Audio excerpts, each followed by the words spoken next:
bem eficiente no nosso tempo, né? Recuperamos Ficou. Depois eu recupero. Bom, nós vamos abrir o debate já. E eu queria fazer só um rápido comentário, alguns rápidos comentários. Bom, eu tenho uma observação, Gabriela, sobre a composição do seminário em relação à participação da SEMA e do INEMA, né? Porque eu estou aqui como representação da ASCA, Associação de Servidores, porém seria interessante, né, se a gente tivesse tido uma fala de alguma representação dessas instituições que compõem o sistema de meio ambiente, para trazer algumas respostas, porque inclusive nós servidores também estamos querendo, né? Por conta do convite, eu, claro, procurei saber um pouco mais com alguns colegas da SEMA. Me falaram de alguns projetos que estão conseguindo agora ter recurso, mas ainda em fase, né, acabou de ser aprovado, em fase de organização para execução de alguns programas. Nós temos vivido uma situação de conflitos dentro do sistema. O INEMA hoje abarca as funções, né, de execução da gestão do meio ambiente por recursos hídricos. E isso tem sido tem se configurado como uma grande interrogação. Realmente foi a melhor opção, foi a melhor forma essa integração entre o sistema de meio ambiente e o sistema de recursos hídricos? O que a gente viu, na verdade, é que não houve integração dos sistemas. O que a gente passou, o que a gente tem vivido é uma junção, né, de atividades, funções e pessoas. O que não quer dizer integração nem articulação. Porque a simples junção, ela me coloca aqui junto da Lisa, me coloca junto do Tiago e do José Fernando, né? José Fernando. E diz assim, vocês agora vão trabalhar juntos. E aí a Lisa vira para mim e fala, ué, mas e eu vou fazer o que exatamente? Se eu tinha minhas atribuições claras e agora, né, a Ana vem trabalhar comigo, como é que a gente vai dividir isso? Quem que vai ser responsável pelo quê? Quem vai fazer prioritariamente que é a atividade? E é assim que a gente tem funcionado. O sistema de recursos hídricos, além de não ter sido integrado de fato à gestão ambiental, ele foi reduzido, ele foi enxugado. Existia uma estrutura no Instituto, que era o antigo SRH, depois o INGAR, e ele foi reduzido a uma diretoria de gestão de águas que, na verdade, não abarca todas as atividades, todas as funções da gestão de água. A diretoria fica muito mais voltada para a execução dos planos de bacia. Tem lá uma coordenação de segurança de barragem, né?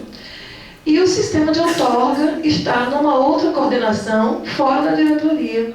Não sei nem se é a melhor coisa pensar que deveriam estar juntas, mas essa coordenação de outorga está desvinculada da área técnica. Hoje ela está até na diretoria de regulação, mas ela iniciou na diretoria geral. E não faz parte do estatuto, do regimento. O órgão que, inclusive, não está nem aprovado ainda, mas na sua proposição, ela já não faz parte. Bom, estou falando daqui das questões principais que, enquanto servidor, enquanto membro da diretoria da Associação de Servidores, essa é uma das nossas pautas de luta, né? A revisão dessa junção. Bom, eu vou só fazer algumas lembranças aqui rapidinho para a gente abrir o debate. Então, voltando à minha questão, Gabriela, seria bom que os gestores estivessem aqui para conversar um pouco com a gente sobre isso. Bom, na palestra da Lisa, a gente viu muito interessante a questão da transversalidade, a necessidade da transversalidade, as proposições dos estudos sobre as cidades sensíveis à água, né? E os padrões urbanos que podem ser pensados de forma... O que eu achei mesmo muita atenção é que a gente sempre tem uma tendência no urbanismo a traçar modelos, né? E sua iniciativa de pesquisa foi trazer possibilidades de modelos, uma diversidade de modelos adequado a cada sistema, a cada região, né? Na fala do Tiago, então, a gente vê uma apresentação institucional, porém com uma visão já trazendo informações sobre iniciativas, né, da implementação de instrumentos que são importantíssimos, né, quando a gente pensa em serviços ecossistêmicos como o PSA, a cobrança e a recuperação de matas ciliares. Eu tenho, em particular, muitas perguntas, mas eu vou só rapidinho passar aqui para os pontos do José Fernando, para a gente abrir o debate. E na apresentação que eu tenho mais a destacar, né, do José Fernando, trazer esse conhecimento para a gente dessa iniciativa tão interessante do município de Pau-Brasil e a sua forma, né, espontânea de nos alertar coisas que nos parecem muito óbvias, mas que tocam o coração.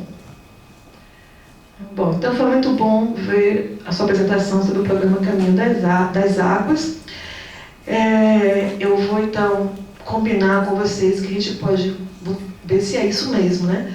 Se a gente pode fazer bloco de 3 perguntas.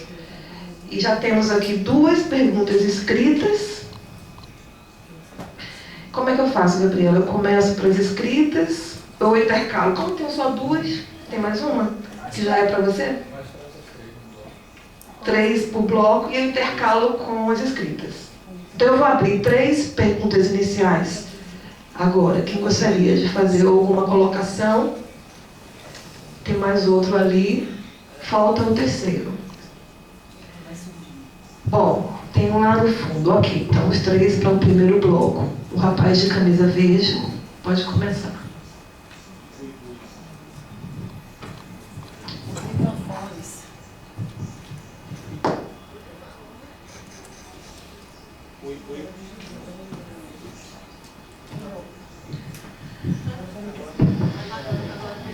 Oi, bom dia. Eu sou Rogério, da Conservação Internacional. Uma pergunta, até uma dúvida para o colega da Embasa.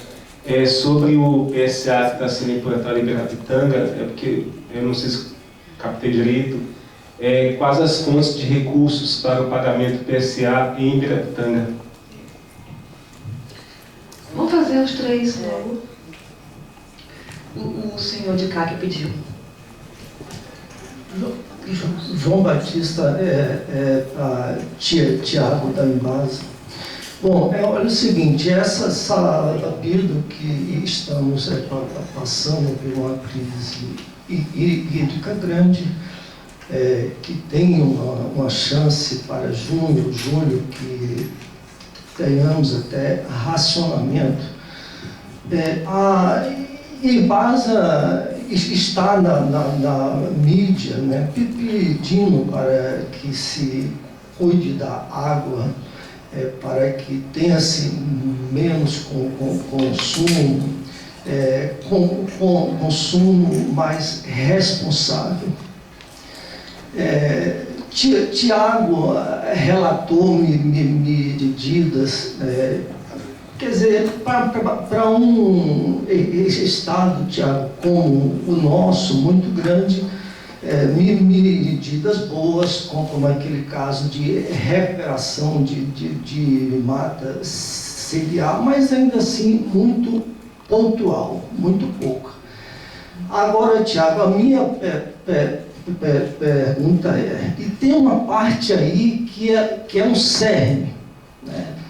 Ou seja, se pensa muito, se planeja muito, mas o que é que a Embasa faz hoje para que ela reduza 50% das perdas, né, pela sua rede, que isso aí é um dano ambiental gravíssimo, porque você tira assim, 50% dos açudes e rios e aquíferos, né, e bota fora. Então, é um dano ambiental grave, é um dano econômico mais grave e também um dano social, porque muita gente fica sem essa água que está sendo posta fora. Então, Tiago, minha pergunta, repito outra vez, né, o que a Embasa está fazendo hoje, ou aquilo que planeja ser feito, para que reduza essa perda de 50% para algo, sei lá, Japão são 3%, que vá para 20%, né? Mas realmente sim, 50% beira a irresponsabilidade. Era só isso aqui. Obrigada.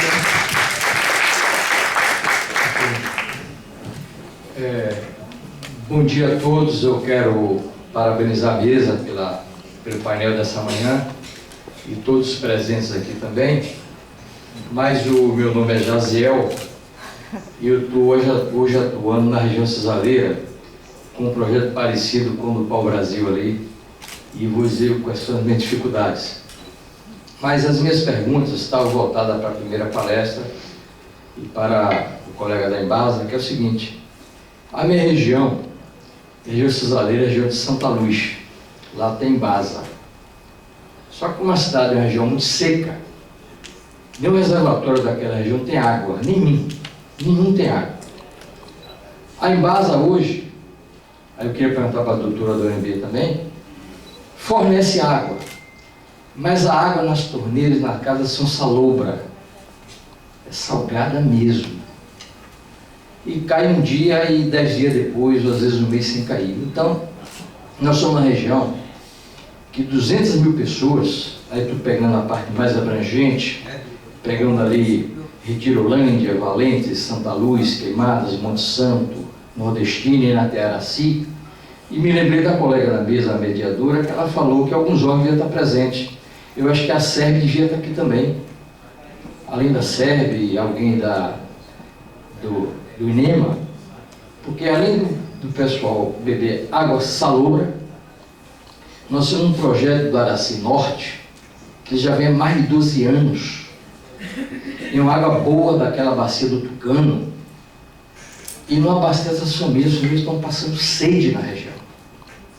Então, a minha pergunta é o seguinte: por que quem embasa nessa região seca, né, que tem alternativas, ainda quando coloca nas cidades água salobra?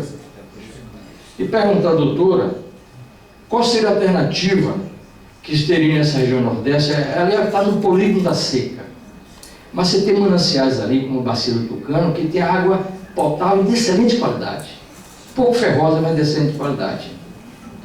E para não deixar de beneficiar meu colega lá de Pau Brasil, em que medida esse projeto seu de preservação de água, esse trabalho que você faz, pode ajudar um semiárido que é muito seco e está todo devastado, todo, não tem caatinga, não tem nada. E para completar, a gente tem um problema no Brasil grave, que é o famoso INCRA. Assenta as pessoas, essa região tem vários assentamentos onde cada família tem 20, 30 tarefas de terra e deixa uma de reserva. Imagina assentamento que chega até 100 pessoas. E tem mata. Como na assistência, eu estou concluindo, o pessoal desmatou tudo para vender a lenha, vender a madeira, vender a estaca e vender o morão. Então, quando é que o Brasil vai? Então, é muito difícil você unir INCRA, INCRA, Embasa, água, semiárido, e o que é que você pode ajudar com relação ao seu projeto lá do Pau Brasil. Muito obrigado. Obrigada. Tiago, da palavra. Bom, primeiro em relação à pergunta do colega da Conservação Internacional, até onde eu sei, que a Embasa é uma participante do Conselho Gestor, não é uma UGP, que tem basicamente esse projeto. Ele é capitaneado pela Prefeitura de Ibirapitanga e tem a OCT, que é uma OCIP que atua na região, que é o braço técnico, digamos assim, executor. O que eu sei de fonte de recurso assegurada, que faz com que esse projeto já dê os primeiros passos, é uma dotação da própria Prefeitura. Eu acho que houve um repasse também da ANA, do produtor de água, para esse projeto iniciar, que ele foi selecionado no edital da ANA, ele já tem o selo produtor de água, então acho que ele teve um repasse da ANA e tem uma dotação da Prefeitura de Ibirapitanga. Eu acho que atualmente, essas são as duas fontes. Talvez alguém saiba mais, tem o companheiro Volney lá do ACT pode falar melhor sobre isso.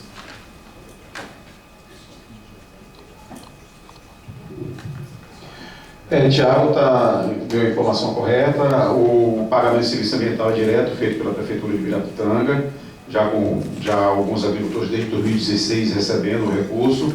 A ANA como parceira com projetos de melhoria de estrada, aquilo que Devani apresentou ontem, com bacias de infiltração e restauração de nascentes e APPs. E o Ministério Público também contribuindo para a restauração de nascentes, agora já concluindo até um projeto com recuperação de 80 nascentes. Ou seja, criou-se uma governança onde cada qual tem feito a sua parte e a Prefeitura diretamente paga o serviço ambiental e o suporte da Secretaria de Agricultura e Meio Ambiente. Uma resposta completa aí para o colega. Um outro ponto, um ponto muito pertinente levantado, que é algo que sempre tem que estar no radar de quem fala sobre água, que é justamente o índice elevado que a gente tem no Brasil de perdas na distribuição. Isso é fato, isso é um problema generalizado. Para você ter uma ideia, a política pública nacional coloca como objetivo para 2030 que a média brasileira se atinja 33% de perda. Então, assim, vê-se que se é o objetivo daqui a 13 anos, assim, é uma coisa a ser caminhada e é um trabalho realmente muito difícil. A gente foi citado o índice de 50%, na verdade, aqui na região metropolitana, que tem uma infraestrutura mais antiga, a gente beira índices de perdas totais, mais ou menos nessa casa, e aí dentre perdas físicas e perdas comerciais, né, que são ligações clandestinas. Você pega quando faz uma média estadual, o valor é um pouco menor, porque a média da região sul, por exemplo, que são sistemas mais novos, está na casa de 27%. Então, realmente, aqui RMS, Salvador, Itaparica, essas cidades antigas, tem um índice de perda muito elevado. Você tem redes antigas, com décadas de vida útil, nos centros históricos. Você tem áreas com um perfil de organização muito complicado para que você faça uma intervenção. É importante entender que o índice de perdas tem a ver com a infraestrutura hídrica do sistema de água, que tem a ver com toda a infraestrutura urbana que se tem aqui no município. Então, não é uma coisa mais casada da outra. A gente tem uma realidade urbana precária por várias formas, drenagem, pavimentação, e de fato há um déficit grande.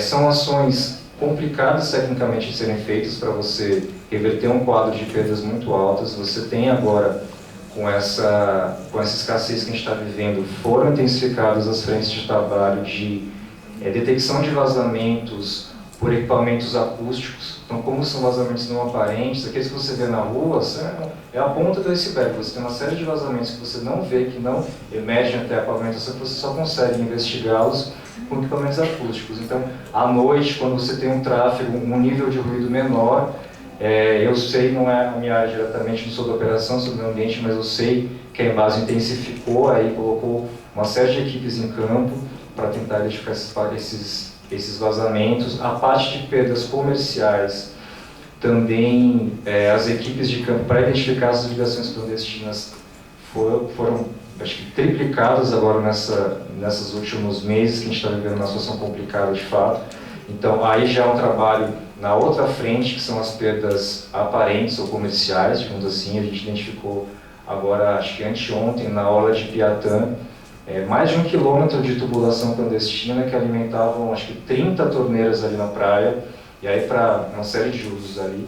E é um tipo de ocupação, um tipo de uso da água que normalmente é feito com descontrole. Então, de fato, o índice de perdas é um problema grande É um problema que tem algumas ações sendo tomadas, mas de fato, não só em base como todas as companhias têm que melhorar muito nesse aspecto.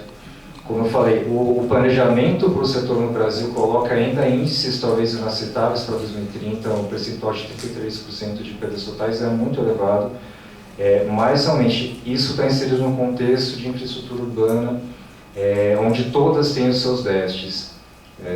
E realmente, e só voltando no começo da sua questão, da sua fala, quando são feitas essas campanhas, pedindo, enfim, que a população faça uso racional, sensibilizando o pessoal, não é para deslocar a responsabilidade do prestador de serviço ou das instituições, dizendo que a gente chegou no estágio que está, na crise hídrica, reservatório baixo, porque o culpado, digamos assim, foi o usuário final. Não, ele dentro da rede de pessoas e de instituições e de atores responsáveis, ele é um dos atores. E quando você está numa situação de crise, você tem que lançar mão de todas as estratégias. Então, é importante que haja um uso racional, agora, principalmente numa situação que a gente vive agora, mas as instituições têm que saber o seu papel. Pelo que eu acompanho das discussões da área operacional da Embasa, esse é um problema que está no radar dos gestores, dos diretores, e tem um plano de desenvolvimento operacional que a Embasa está para colocar em prática e que vai trabalhar mais estruturalmente a questão das perdas, mas enquanto isso tem uma série de ações que estão sendo feitas e a gente espera que elas surtam o efeito necessário. A última pergunta foi mais uma colocação da questão do abastecimento de água na região ali de Queimadas, que a água eventualmente está com a intermitência, está com o perfil salobro. Eu realmente não conheço, não tenho informações atualizadas. Eu sei que aquela região está sofrendo por um processo também de estiagem muito elevado. Os reservatórios da Serra ali na região, Ponto Novo, Pedras Altas, eles estão com níveis muito baixos. Você tem um reservatório na região que é São José do Jacuípe, que historicamente ele tem uma salinidade muito alta, e aí realmente tem que ver qual é a questão específica do sistema que ele comentou, mas eu sei que de fato existe um cenário bem adverso ali na região onde ele se referiu. Bom, é muito difícil eu falar de um lugar que eu não conheço, porque o meu trabalho tem muito a ver com a análise do território, né? Eu acho que a primeira coisa é ver essas áreas que estão degradadas e fazer uma proposta de regeneração para recuperar esses mananciais, essas áreas, né? E outra questão é você ter a integração dos órgãos, né? Que eu falei no começo. As estratégias de sobrevivência têm que estar interligadas, desde a produção de alimentos, né? A água, a moradia, é isso que está separado, isso dificulta muito. Por exemplo, eu trabalho lá com assentamentos rurais, lá no Distrito Federal, e eu vejo assim, a SEAGRE está separada da Secretaria de Meio Ambiente, que está separada. Então, assim, eles não dialogam e as soluções também não aparecem, né? Sobre o INCRA, eu tive uma experiência em termos de assentamentos que eles deixam, às vezes, de assentar 120 famílias para assentar 40. No seu caso, acho que foi o contrário que você está falando. Assentaram mais pessoas, foi isso? Eu tive a experiência ao contrário.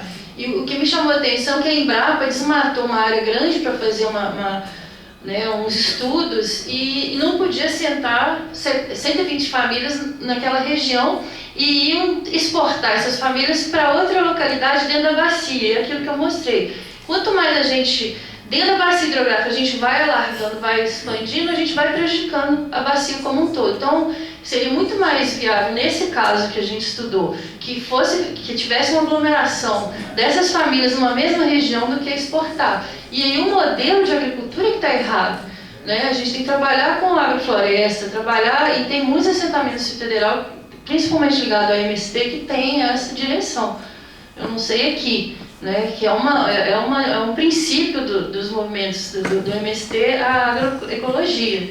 Então, você tem condições de ter uma produção sem esse desmatamento, né?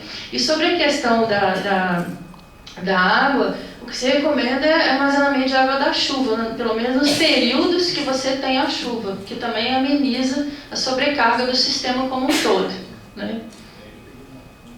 Não sei se eu respondi. Bom, alguma questão ainda sobre as respostas? A gente pode passar para as próximas. Você quer se inscrever? Antes da nova rodada de perguntas, no microfone. Eu vou ler duas escritas, tá?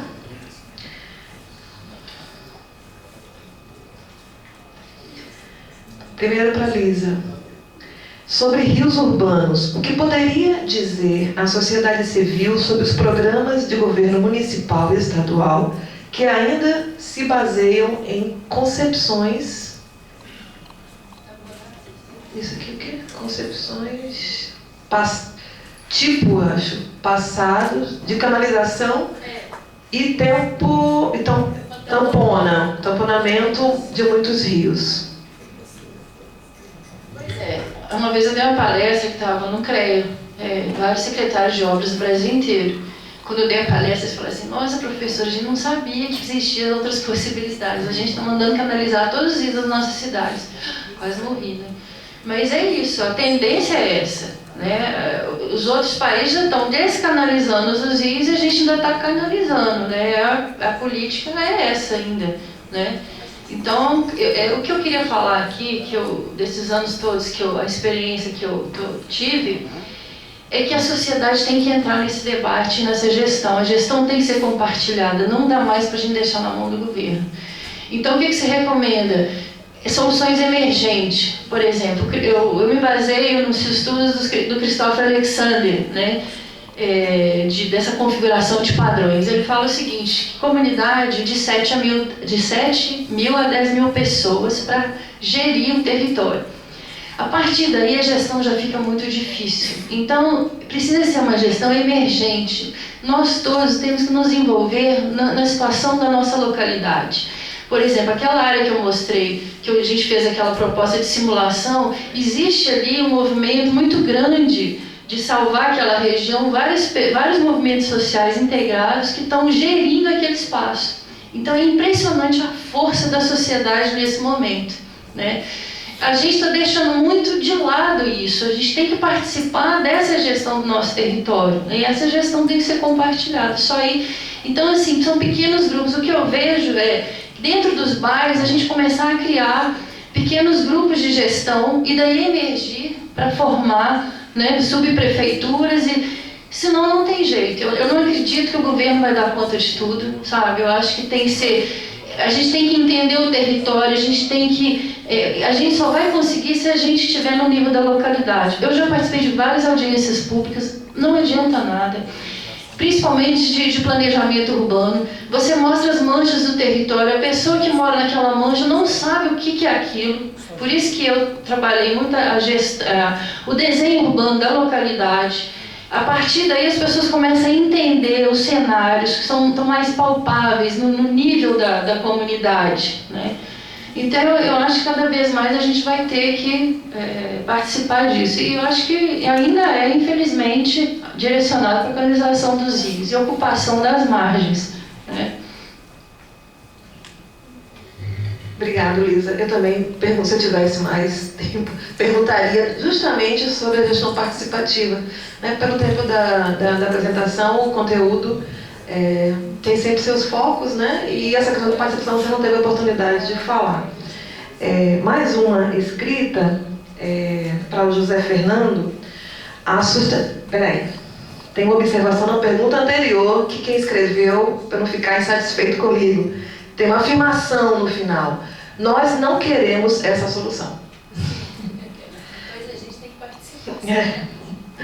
Bom, a pergunta para o José Fernando é: a sustentabilidade da natureza tem que ser natural.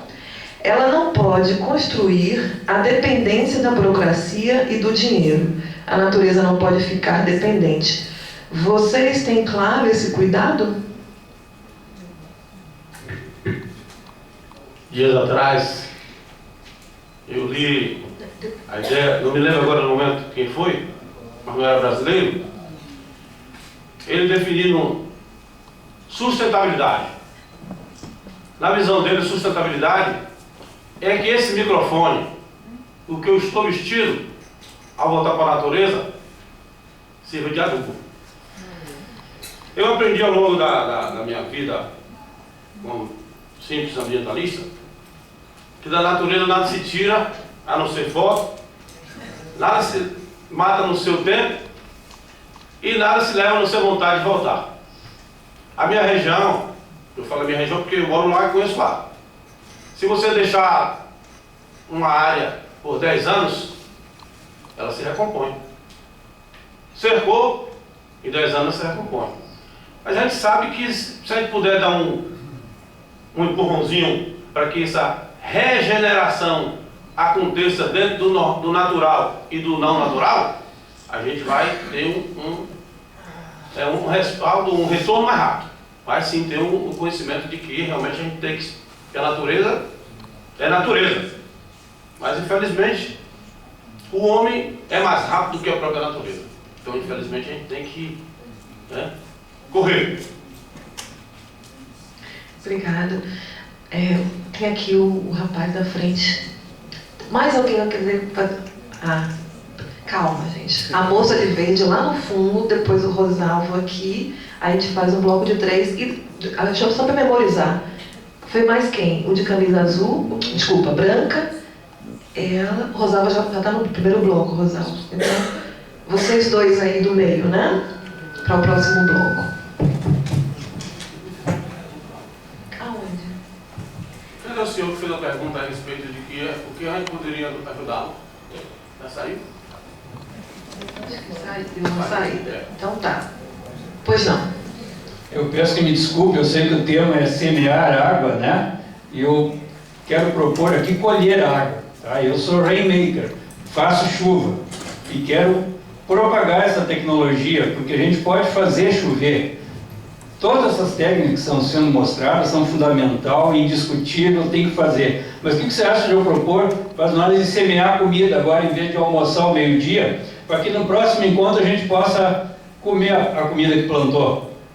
Eu acho que ninguém aqui aceitaria, ou tem alguém que aceitaria isso. E os números, as estatísticas, a realidade que está mostrando, é para onde isso aqui. Esse seminário tinha que ter sido feito no milênio passado, para que agora a gente estivesse colhendo e não tivesse essa crise. Tá? Falando em racionamento, em cidades que não têm, está tudo seco, já desmataram. Todas essas medidas que estão sendo propostas, além de ser fundamentais, envolvem alto custo, muito tempo para colher essa água que vai ser semeada a partir de agora. Se ainda tem que regularizar uma lei que foi há 2 anos já aprovada e não foi regulamentada, então depende de lei, depende de pessoas que, se nós estivéssemos propondo carnaval, isso aqui não tinha que fazer num estádio. Agora propõe para semear água, eu acho importante a qualidade das pessoas que estão aqui, mas proporcionalmente ao problema que a gente está tratando, é um número muito reduzido. Então envolve custo, envolve pessoas, envolve tempo para isso dar resultado. É importante, temos que fazer, mas fazer chover, eu sozinho posso fazer chover aqui em cima do Salvador, tá? E gostaria de saber onde é que eu posso me encaixar para somar nesse movimento, né, e mais gente poder fazer chover. Eu não sou o único no mundo que faz chover, tá? Tem meios que existem fazendo chover até no deserto. Obrigado. Obrigada também. A moça de verde lá na última fila. Bom dia, meu nome é Sabrina Furtado, eu sou do Instituto de Pesquisa e Planejamento Urbano e Regional da Universidade Federal do Rio de Janeiro. Eu queria só fazer um muito breve comentário sobre essa discussão do INCRA, desmatamento nos assentamentos, porque eu acho que isso tem uma relação direta com quem são os sujeitos desses processos de pagamento de serviços ambientais. Ou, em outras palavras, quem são os agentes do desmatamento, quem são os agentes da degradação, né? Toda a discussão sobre as responsabilidades diferenciadas. Porque realmente está tendo um aumento do desmatamento nos assentamentos, mas é um dado que precisa ser problematizado. Primeiro, que ainda é muito pequeno se você comparar com o desmatamento do agronegócio, a construção de hidrelétricas, mineração, etc., etc., que a gente já sabe, mas isso é muito pouco discutido, né? Quando a gente está falando dos agentes do desmatamento. Segundo, que é isso, não adianta também você jogar as pessoas na terra e deixar que se virem de qualquer jeito. Tem que ter um programa amplo de políticas públicas para elas conseguirem se sustentar, produzir e se reproduzir naquele território. Tanto é que quando tem um movimento, né, como a professora está dizendo, conectado a isso, você encontra outra realidade.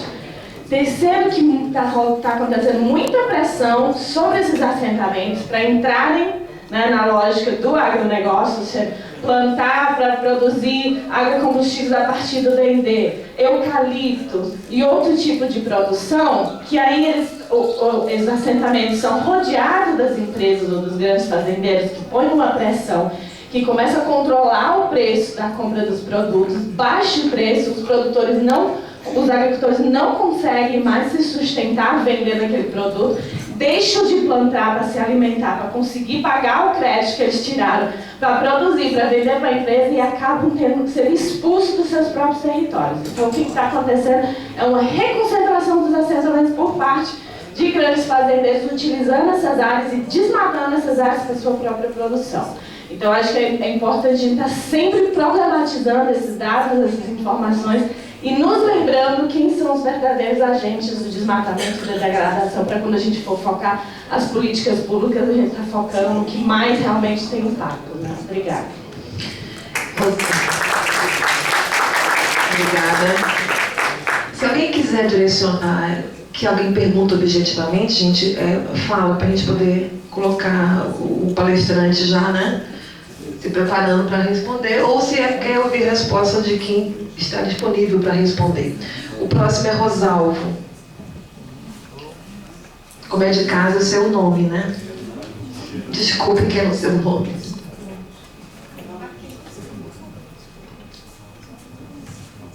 Meu nome é Rosalvo, eu hoje sou funcionário concursado da Secretaria do Meio Ambiente.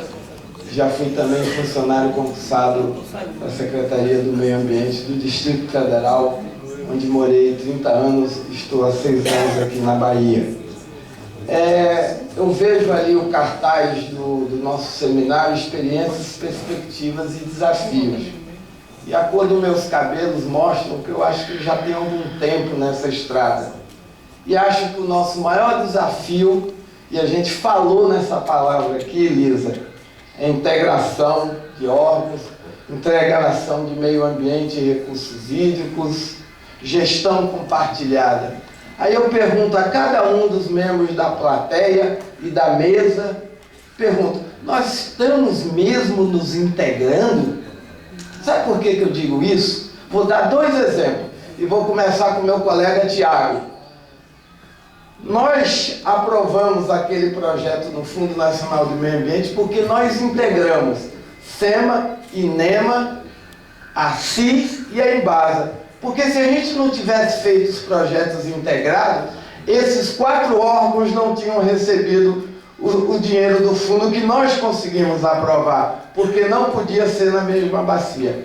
É tanto que é 1,8 milhão para a Embasa, eu participei pela SEMA, vai para a CIS, e SEMA, INEMA, Embasa. Aí pego a professora Elisa.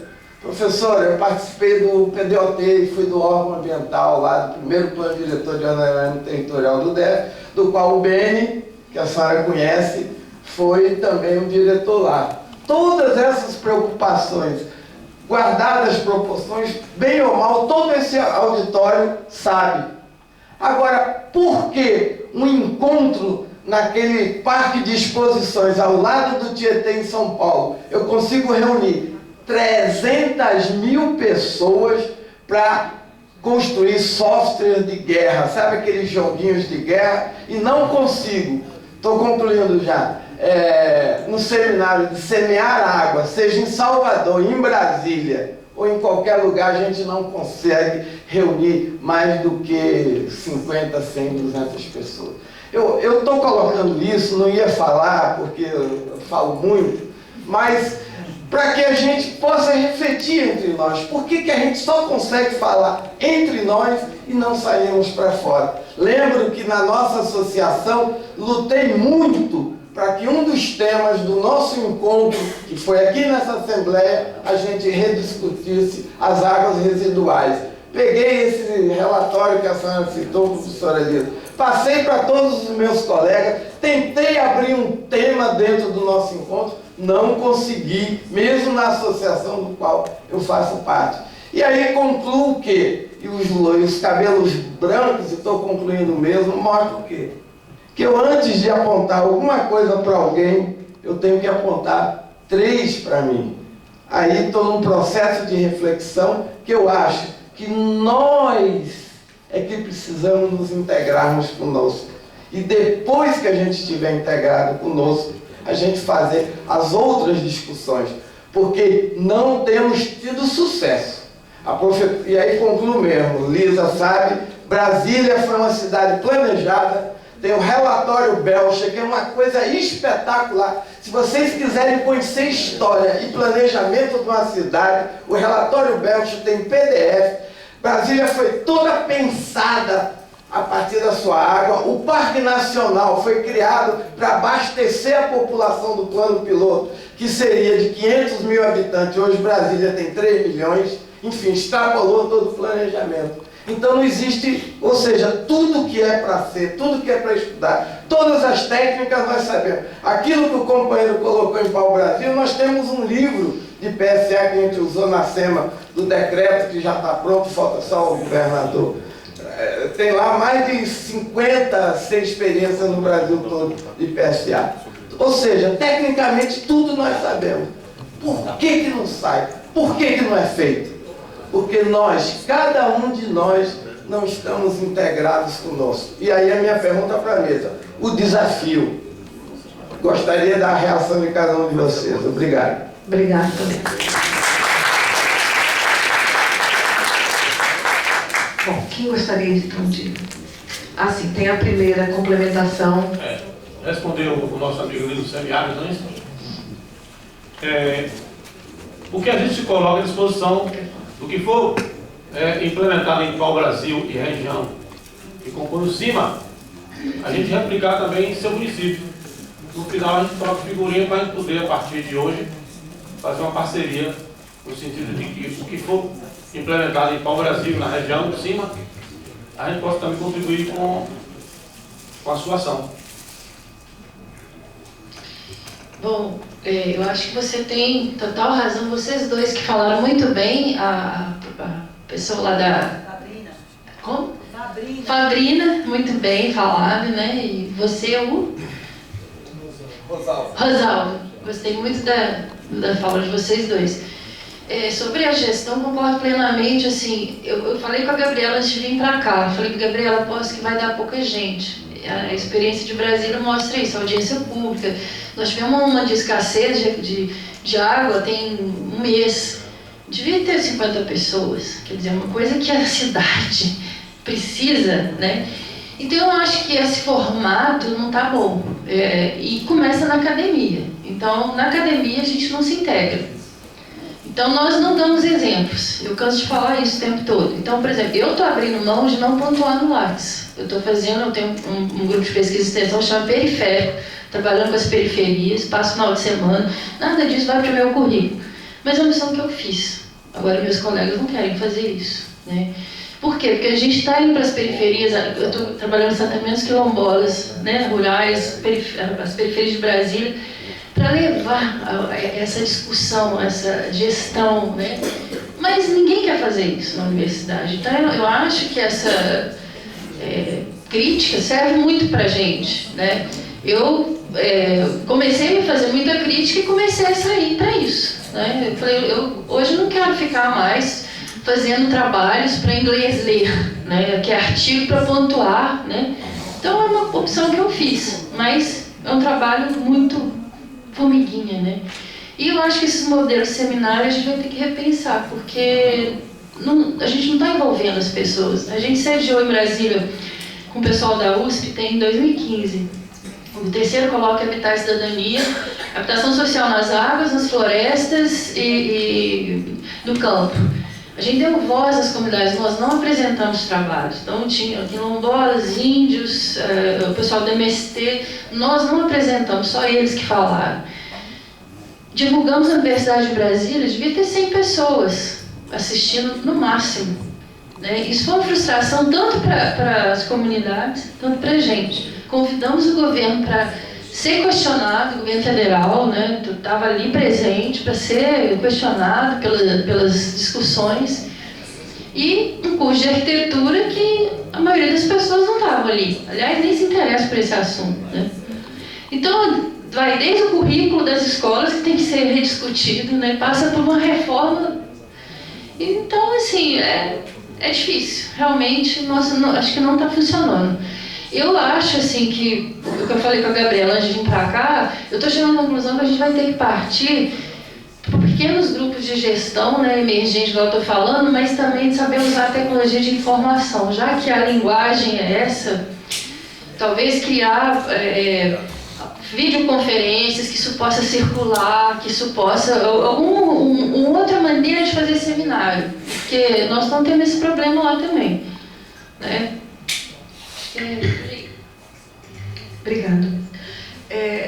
Qual é o nosso tempo, Gabriela? Eu queria me organizar um pouquinho. A programação está até meio-dia. Como a gente começou às 9h20, eu acho que não compromete nada de ficar até meio-dia. Se tiver mais pessoas querendo perguntar... Nós temos 5 perguntas escritas e me parece que mais 2 pessoas para fazer pergunta no microfone. Então a gente encerra com isso, né? Então vou encerrar nessas 2 outras inscrições e vou pedir também para que todas as perguntas quanto às respostas, sua resposta também não foi longa, não estou fazendo essa observação, mas se porventura começar a ser, pedir para que a gente tente sintetizar um pouco por conta do horário do almoço. Parece que tem mais umas 3 pessoas querendo se inscrever. Então, vou encerrar nessas 3, deixa eu ver, foi o rapaz de camisa branca, a moça aqui do lado esquerdo e o Apolo? Ok. Né? Foi isso. Então eu vou ler. Tá. Pronto, encerramos em Gabriela, não é isso? Eu vou dizer que eu sou muito permissiva, por favor. Então, eu vou ler 3 perguntas escritas para o Tiago. Tanto esforço e tanto dinheiro para recuperar algumas áreas pelo PSA só teria sentido se os licenciamentos para desmatamento fossem estancados. Hoje, os desmatamentos correm solto, financiado pelo Banco do Brasil. A primeira. Segunda, pagamento pelo uso da água é ficção. Na bacia do São Francisco, o agronegócio praticamente não paga. É 1 centavo por metro cúbico. Isso? Dividido por 40. Não é pagamento. Nada tem de valor econômico. Vou ler as 3, porque senão... Essa aqui foi 2 e 1. Né? Pode. Tiago também. Você diz que tiraram as mangueiras clandestinas da orla de Salvador. Foram contabilizadas 30? Uma pena retirar todas, pois a prefeitura não oferece opção para o banho com água doce. As pessoas têm que se deslocar de ônibus, etc. A Embasa não pode instalar, então, alguns no modelo sustentável? Essa é para a Lisa. Gostaria de saber se foi considerada a legislação de loteamento, parcelamento, na elaboração de novos modelos desenhos de bairros ecossistêmicos. Sendo considerada a legislação, houve dificuldade e qual foi? Tiago. Bom, aqui as primeiras 2 perguntas, né? Primeiro, em relação a tanto esforço, tanto dinheiro, tanta diligência dos órgãos para recuperar algumas áreas para o PSA, mas na contramão existem outras, aqui segundo a pergunta, políticas públicas, como esses licenciamentos para desmatamento, que vão na contramão dessas ações de recuperação. Em relação a isso, não posso analisar criticamente o que está sendo colocado em termos desse direcionamento do licenciamento. Agora, a minha interpretação em relação a essa questão de instrumentos de gestão ambiental territorial e a relação disso com o licenciamento, aqui para mim, mais importante do que o licenciamento nesses casos é a existência de um zoneamento efetivado por lei que de fato estabeleça o que pode ou não ser feito em cada zona.